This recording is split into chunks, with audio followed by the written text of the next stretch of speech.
Assalamualaikum warahmatullahi wabarakatuh. Perkenalkan, nama saya Neo Sakina. Saya dari Prodi Manajemen Dakwah, Fakultas Dakwah dan Ilmu Komunikasi. Baiklah, di sini saya ingin menjelaskan tentang dua buku ini, yaitu tentang buku tentang manajemen dan buku tentang ilmu dakwah. Yang pertama, saya ingin menjelaskan tentang buku manajemen ini. Sebagaimana definisi manajemen yang berbeda di antara pakar yang satu dan yang lainnya. Demikian pula kaitannya dengan fungsinya. Banyak definisi manajemen yang telah diketengahkan oleh para ahli yang dapat dikaji dalam berbagai literatur. Namun perumusannya tergantung kepada keyakinan dan pandangan para ahli masing-masing.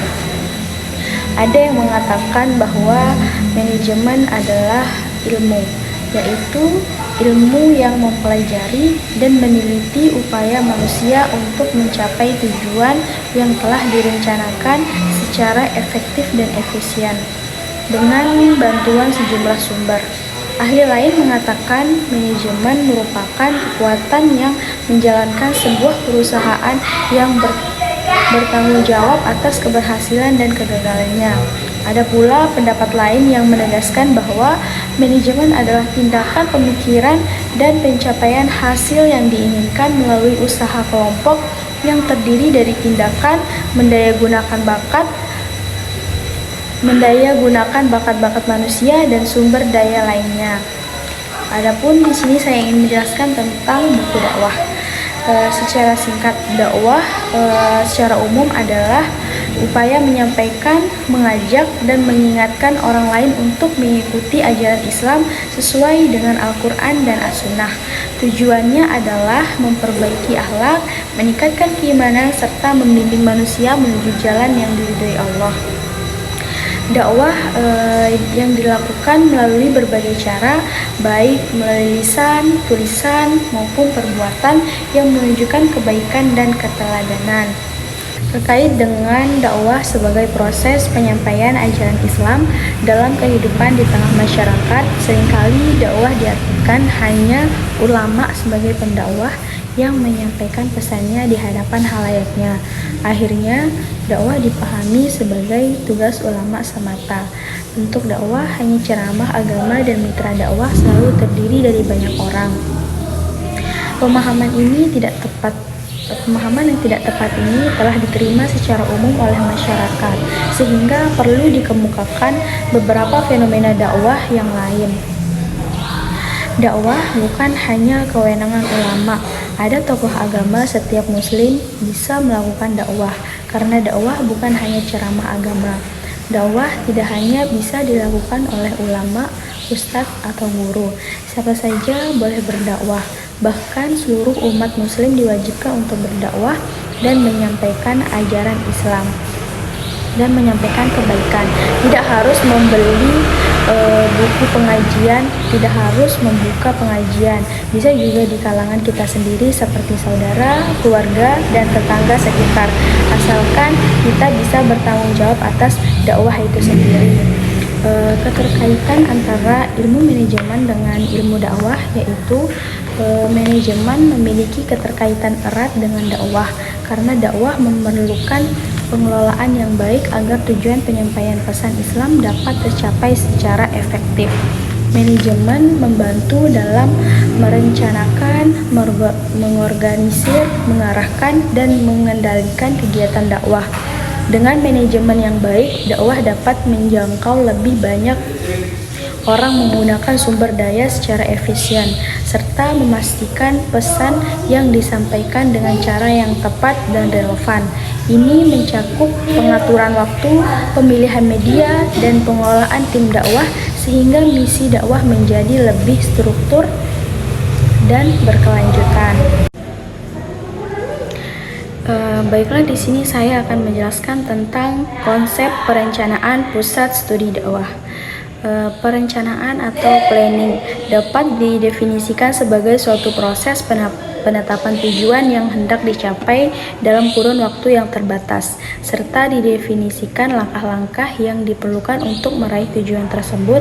Dengan demikian, perencanaan adalah proses pemikiran yang mencakup aspek-aspek umum maupun rinci dari suatu kegiatan dengan tujuan mencapai hasil yang optimal dan efisien. Menurut perspektif Al-Quran, perencanaan dakwah merupakan landasan fundamental dari segala aktivitas yang dikerjakan agar mewujudkan kesuksesan di masa depan. Dalam manajemen dakwah, perencanaan dikenal sebagai takhid yang bertujuan untuk menentukan sasaran-sasaran industri dan kebijakan program-program serta metode-metode untuk mencapainya. Proses perencanaan ini juga mencakup pengambilan keputusan di mana terdapat pilihan di antara berbagai alternatif kebijakan, program, dan metode kerja membentuk totalitas operasi industri atau organisasi.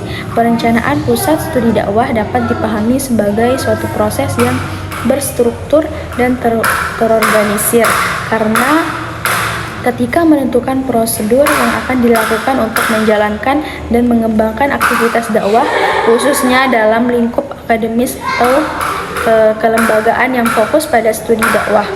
Proses ini melibatkan pemikiran mendalam serta pengambilan keputusan yang matang untuk menentukan tujuan, strategi, dan metode dalam mencapai misi dakwah. Dalam konteks pusat studi dakwah, perencanaan ini juga berarti identifikasi isu-isu dakwah kontemporer, kebutuhan umat, serta perkembangan teknologi dan media untuk menyebarluaskan pesan-pesan Islam. Sebagai bagian dari manajemen dakwah yang dikenal dengan istilah takhid, mencakup perencanaan, pengaturan kebijakan, program-program pendidikan dan penelitian, serta cara kerja untuk mengoptimalkan dakwah sebagai bidang. Selain itu, perencanaan dakwah tidak hanya mencakup aspek keagamaan, tetapi juga memperhatikan aspek sosial, budaya, dan ekonomi umat. Sehingga perencanaan pusat studi dakwah merupakan sebuah kerangka kerja yang komprehensif untuk mempersiapkan dan melaksanakan kegiatan dakwah secara berkelanjutan, dengan tetap berpegang pada prinsip-prinsip Islam serta memperhatikan perubahan dan tantangan zaman. Yang kedua, saya ingin menjelaskan tentang tujuan perencanaan pusat studi dakwah. Perencanaan pusat studi dakwah bertujuan tidak lain hanya untuk mendapatkan hasil yang maksimal atas potensi dakwah yang kita bawakan sebagai seorang dai. Seorang yang nantinya akan membawakan suatu pesan dakwah atau ceramah haruslah melakukan suatu persiapan agar jalannya suatu dakwah dapat berjalan dengan baik. Tujuan perencanaan pusat studi dakwah adalah untuk meyakinkan bahwa setiap program kerja yang dirancang dapat dilaksanakan dengan efektif maupun efisien. Perencanaan di pusat studi dakwah bertujuan untuk menentukan kebijakan, prosedur, serta program yang jelas yang nantinya akan memberikan pedoman bagi pelaksanaan kegiatan akademis dakwah dan penelitian. Selain itu, perencanaan ini bertujuan untuk memperkecil resiko kesalahan dan memperkecil dalam menghadapi tantangan dakwah di masa depan, sehingga segala tindakan yang diambil lebih terfokus dan terstruktur. Yang ketiga, saya ingin menjelaskan tentang fungsi perencanaan pusat studi dakwah. Fungsi perencanaan pusat studi dakwah akan memiliki beberapa kesamaan dengan fungsi perencanaan dalam manajemen dakwah secara umum, namun akan lebih fokus pada aspek pendidikan, penelitian, dan pengembangan dalam konteks akademik. Ada beberapa fungsi perencanaan pada pusat studi dakwah. Yang pertama yaitu menyusun aktivitas akademis secara sistematis dan terkoordinir. Perencanaan pusat studi dakwah berfungsi untuk mengatur kegiatan akademik, penelitian, dan pelatihan dakwah secara sistematis dan terstruktur. Ini mencakup penyusunan kurikulum, pengembangan program penelitian, dan pelatihan untuk memudahkan keterlaksanaannya tujuan pusat studi dakwah. Yang kedua, mengantisipasi perkembangan isu-isu keagamaan dan sosial di masa depan. Fungsi ini membantu pusat studi dakwah untuk melakukan kajian proaktif terhadap tren keagamaan, sosial, dan budaya di masa depan. Dengan demikian, pusat studi dapat mempersiapkan strategi dakwah yang sesuai dengan tantangan dan perubahan yang akan datang. Yang ketiga yaitu menerangkan metode dakwah yang efektif dan efisien. Perencanaan dalam pusat studi dakwah memungkinkan institusi untuk melakukan penelitian dan pengembangan terkait metode atau unsur dakwah. Yang keempat yaitu prosedur dalam merancang pusat studi dakwah. Dalam proses merancang dakwah dibutuhkan prosedur dalam merumuskannya agar menggapai sasaran seefisien serta seefektif mungkin. Yang termasuk salah satu dari model perencanaan adalah pencapaian sasaran. Ialah perencanaan melalui suatu pendekatan sistem. Pendekatan sistem sebagaimana langkah-langkah yang sudah diatur. Abdul Rashid Syekh pula mengatakan terdapat berbagai prosedur, ialah ada beberapa. Yang pertama yaitu proyeksi dan estimasi masa depan. Pemikiran tentang masa depan adalah usaha memproyeksikan tujuan agar selaras dengan rencana yang telah dibuat sebelumnya.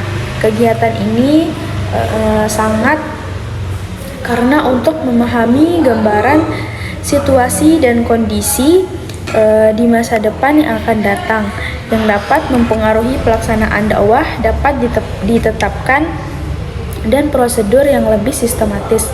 Dalam konteks pusat studi dakwah, perkiraan masa depan berarti memprediksi tantangan dan peluang yang dihadapi dunia dakwah, baik dalam hal pendidikan, penelitian, maupun pengembangan dakwah di masyarakat. Analisis internal mencakup ketersediaan sumber daya seperti tenaga ahli, fasilitas studi, dan anggaran. Analisis eksternal mencakup tren sosial, budaya, politik, dan teknologi yang mempengaruhi dakwah di masa yang mendatang. Yang kedua, menetapkan dan perumusan sasaran untuk mencapai tujuan dakwah yang sudah ditetapkan sebelumnya.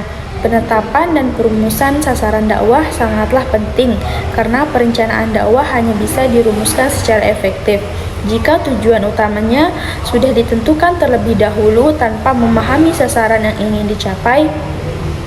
Langkah-langkah program dan tindakan yang perlu dilakukan tidak dapat ditentukan dengan tepat. Pusat studi dakwah harus menetapkan sasaran yang spesifik dalam rangka mendukung perkembangan ilmu dakwah. Sasaran ini dapat mencakup pengembangan kurikulum yang relevan, penelitian yang strategis tentang efektivitas metode dakwah, serta pelatihan bagi calon dai dan aktivis dakwah. Selain itu, sasaran harus mempertimbangkan masalah-masalah kontemporer yang dihadapi umat Islam di masyarakat. Yang ketiga yaitu penentuan aksi dakwah dan keutamaan pelaksanaannya. Aksi dakwah ialah implementasi yang telah ditetapkan dalam bentuk kegiatan konkret. Aksi dakwah harus selaras dengan tujuan yang telah ditentukan. Pusat studi dakwah perlu merumuskan sebagian program strategi yang mencakup kegiatan pendidikan, penelitian, publikasi ilmiah, dan seminar, dan lokakarya. Prioritas kegiatan harus disesuaikan dengan kebutuhan mendesak seperti meningkatkan kompetensi para pengajar dakwah atau mengembangkan riset tentang metode dakwah digital. Adapun penetapan jadwal waktu.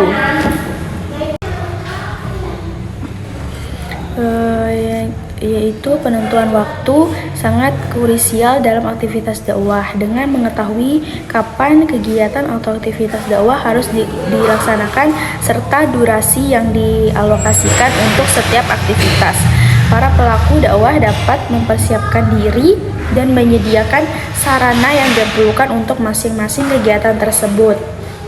Penetapan jadwal yang terperinci dan sistematis sangat penting untuk memastikan setiap program dan kegiatan di pusat studi dakwah berjalan dengan tepat waktu. Jadwal kegiatan juga membantu dalam mengukur proses dan melakukan evaluasi berkala terhadap pencapaian yang dihasilkan. Yang kelima yaitu penetapan metode dakwah.